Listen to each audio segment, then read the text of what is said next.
Assalamualaikum warahmatullahi wabarakatuh. Nah, Anda semua, kita ketemu lagi ya, tentunya di YouTube 1K yang kali ini kita akan melihat ya bagaimana penampilan dari teman kita Aulia Syafira Afandi yang akan membacakan surat An-Nazi'at ayat 1 sampai 23 beserta dengan terjemahannya. Kepada Ananda kita persilakan. Assalamualaikum warahmatullahi wabarakatuh. Perkenalkan, nama saya Aulia Syafira Afandi. Saya dari SDN 11 Kota Salak. Saya akan membacakan surat An-Nazi'at beserta artinya ayat 1 sampai 23. A'udzu billahi minasyaitonir rajim. Aku berlindung kepada Allah dari godaan setan yang terkutuk. Bismillahirrahmanirrahim. Dengan menyebut nama Allah yang Maha Pengasih lagi Maha Penyayang. Wan-nazi'ati gharqa. Demi malaikat-malaikat yang mencabut nyawa dengan keras. Wan-nasyitati nashta. Dan malaikat-malaikat yang mencabut nyawa dengan lembah lembut. Was-sabihati sabha. Dan malaikat-malaikat yang turun dari langit dengan cepat. Fas-sabiqati sabqa. Dan malaikat-malaikat yang mendahului dengan kencang. Fal-mudabbirati amra. Dan malaikat-malaikat yang mengatur urusan dunia. Yauma tarjufur rajifah. Sesungguhnya kamu akan dibangkitkan pada hari ketika tiupan pertama menguncang alam. Tatsba'uhar radifah. Tiupan pertama itu diiringi oleh tiupan kedua. Qulubu yauma idin wajifah. Hati manusia pada waktu itu sangat takut. Absaruha khasyi'ah. Pandangannya tunduk. Yaquluna inna lamarduduna fil hafirah. Orang-orang kafir berkata, apakah sesungguhnya kami benar-benar telah dikembalikan pada kehidupan semula? Aidza kunna idzaman nahirah. Apakah akan dibangkitkan juga apabila kami telah menjadi tulang belulang yang hancur lumat? Qalu tilka idzan karratun khasirah. Mereka berkata, kalau demikian itu ada suatu pengembalian yang merugikan. Fa innama hiya zajratun wahidah. Sesungguhnya pengembalian itu hanya satu kali tiupan saja. Fa idahum bisahirah. Maka dengan serta-merta mereka hidup kembali di permukaan bumi. Hal ataka hadithu Musa. Sudahkah sampai kepadamu, ya Muhammad, kisah Musa? Idnadahu rabbuhu bil wadil muqaddasi tuwa. Tatkala Tuhannya memanggilnya di lembah suci ialah lembah tua. Idhaba ila fir'auna innahu tagha. Pergilah kamu kepada Fir'aun, sesungguhnya dia telah melampaui batas. Faqul hal laka ila an tazakka. Dan katakanlah kepada Fir'aun, adakah keinginan bagimu untuk membersihkan diri dari kesesatan? Wa ahdiyaka ila rabbika fatahsya. Dan kamu akan kupimpin ke jalan Tuhanmu agar supaya kamu takut kepadanya. Fa'arahul ayatal kubra. Lalu Musa memperlihatkan mukjizat yang besar. Fakadzdzaba wa 'asa. Tetapi Fir'aun mendustakan dan mendurhakainya. Tsumma adbara yas'a. Kemudian dia berpaling seraya berusaha menantang Musa. Fahasyara fanada. Maka dia mengumpulkan pembesar-pembesarnya lalu berseru memanggil kaumnya. Shadaqallahul azim. Maha benar Allah dengan segala firman-Nya. Assalamualaikum warahmatullahi wabarakatuh. Alhamdulillah ya, kita sudah mendengarkan bagaimana bacaan dari Ananda Aulia Syafira Afandi sudah membacakan ayat surat An-Nazi'at ayat 1 terjemahannya, ayat 2 terjemahannya hingga ke ayat 23.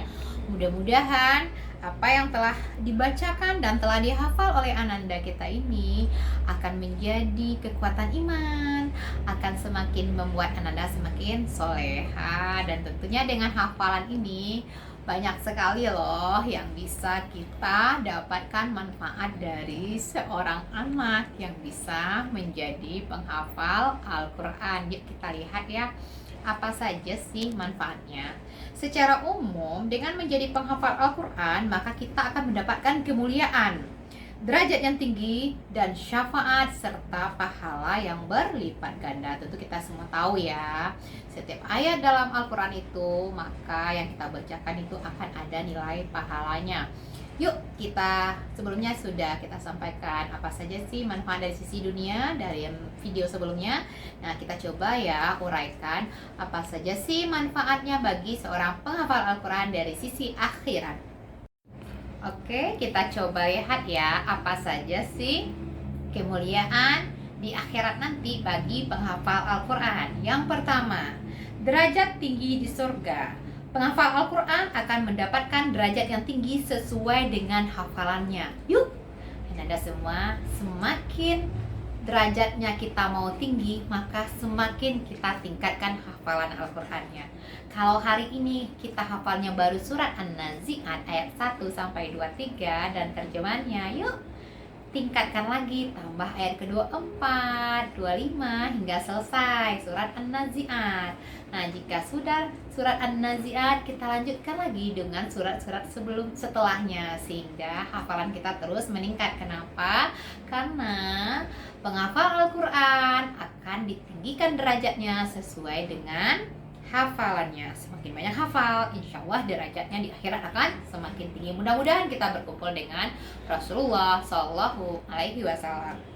Yang kedua, syafaat.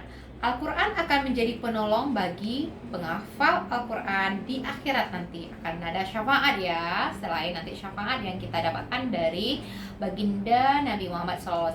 Makanya sering-sering baca salawat Nabi. Yang ketiga, mahkota kehormatan.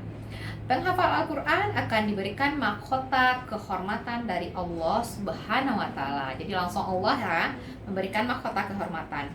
Terus yang keempat, pendampingan malaikat. Mereka akan ditempatkan bersama para malaikat yang mulia. Masya Allah ya. Terus ridha Allah. Penghafal Al-Quran akan mendapatkan ridha Allah. Selain itu, penghafal Al-Quran juga dengan menghafal Al-Quran juga akan melatih konsentrasi, kecerdasan, dan daya ingat. Nah, menghafal Al-Quran adalah amalan yang sangat mulia dan bermanfaat. Dengan menghafal Al-Quran, seorang muslim akan mendapatkan kebahagiaan dunia dan akhirat. Nah, ada loh saya bisa cerita. Salah satu dari anak penghafal Al-Quran ini, bahkan kemarin kami dapat info, datang loh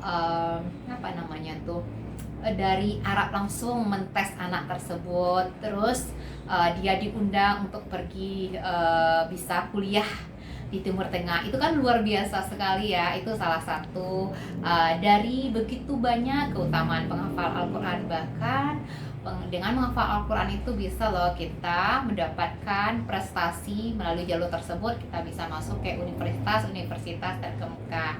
Mau kedokteran bisa, seperti UNAN misalnya kan ada yang jalur prestasinya melalui hafal Al-Quran, misalnya 10 juz gitu. Nah, bagi Ananda yang masih SD, tentu untuk menghafal Al-Quran ini sesuatu yang insya Allah dimudahkan, kembali kepada niat kita lagi. Kalau niat kita, tekad kita kuat, insya Allah menghafal Al-Quran itu tidak akan susah, karena hanya orang-orang yang hatinya bersih yang akan mampu untuk menjadi penghafal Al-Quran. Jadi kita ajak lagi, ayo kita tingkatkan. Kalau hari ini hafal 23 ayat, yuk kita tambah 1 ayat per hari. Yuk, dalam setahun itu ada berapa hari? 365 hari. Nah, kalau setiap hari Ananda tekadkan untuk menjadi penghafal Al-Quran, insya Allah setahun itu 360 ayat. Semoga Ananda semua menjadi penghafal Al-Quran dan mendapatkan keberkahan dunia dan akhirat dari hafalannya, insya Allah. Terima kasih. Wassalamualaikum warahmatullahi wabarakatuh.